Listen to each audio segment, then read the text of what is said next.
గురుగారు మరొక ప్రశ్నని చూద్దామండి. అవధూతలందరూ దత్తాత్రేయుని అవతారాలేనా అని చెప్పేసి రామలక్ష్మి గారు వైజాగ్ నుంచి అడుగుతున్నారు. అవధూతలంతా దత్తాత్రేయ స్వరూపములు అని చెప్పటానికి వీల్లేదు. ఎందుకంటే దత్తావధూత స్వరూపం వేరు. అయితే మనకేమిటి అంటే అవధూత ఉపనిషత్తు చెప్తోంది, ఆశాపాశ వినిర్ముక్త అకార తస్య లక్షణ.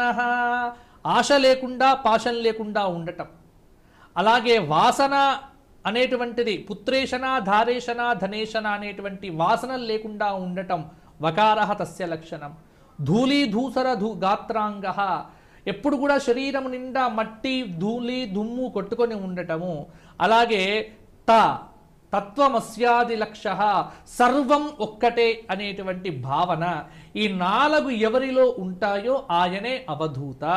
సాధారణంగా దత్త పురాణాదులన్నీ కూడా చెప్పేటువంటివి ఏమిటి అంటే దత్తాత్రేయ భగవానుడు అవధూతగానే తిరుగుతూ ఉంటాడు. అందుకే ప్రహ్లాదుడికి అజగర రూపంలో దత్తుడిగా ఉపదేశం చేస్తాడు. అలాగే యదు మహారాజుకు అవధూత స్వరూపంలో 24 మంది గురువుల యొక్క విషయాన్ని చెప్పినటువంటి వారు దత్తాత్రేయ భగవానుడే. ఇంకొక విశేషం కూడా నేను మీకు చెబుతున్నా, దత్తుడికి సంబంధం లేనటువంటి పురాణం లేదమ్మా. 18 పురాణముల యందు ప్రతి పురాణంలో దత్తాత్రేయ భగవానుడి యొక్క చరితము ఉంది. కాబట్టి అవధూతలందరూ కూడా దత్తుడి స్వరూపాలుగా భావన చేస్తారు, అది విశేషమే. కానీ అవధూత అంటే ఇక్కడ చెప్పబడినటువంటి లక్షణాలే ఉండాలి. ఇంతకుముందు నేను చెప్పినటువంటి అవధూత గీతలో చెప్పబడినటువంటి లక్షణాలు ఉంటేనే ఆయన అవధూత. కాబట్టి నిజానికి మనకు గురువులైన అవధూతలైన జ్ఞానులైన వారందరినీ కూడా దత్తాత్రేయ స్వరూపములుగా భావించడము మన భారతీయ సంప్రదాయం. అలాగే దత్తుడి యొక్క కథలలో కూడా ఇప్పుడు గజానన్ మహారాజ్ అవధూత, షేగ్యంలో ఆయన అవతరించారు. అలాగే స్వామి సమర్థ అక్కలకోట మహారాజ్ అంటారు, ఆయన అవధూత. అలాగే మనకు వాసుదేవానంద సరస్వతి మహారాజ్, ఆయన అవధూతలాగా ఎన్నో అద్భుతమైనటువంటి లీలలు చూపించారు.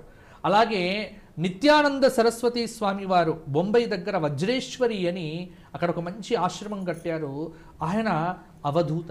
అలాగే అవధూతలుగా చెప్పబడినటువంటి వారు రమణ మహర్షి ఒక అవధూత. ఇలా అవధూతల పేర్లు చెప్పుకుంటూ పోతే చాలామంది ఉన్నారమ్మా. కాబట్టి అవధూతలందరికీ దత్తుడితో సంబంధం ఉంటుంది. అందుకే దత్తుడి యొక్క మార్గము యోగ మార్గము.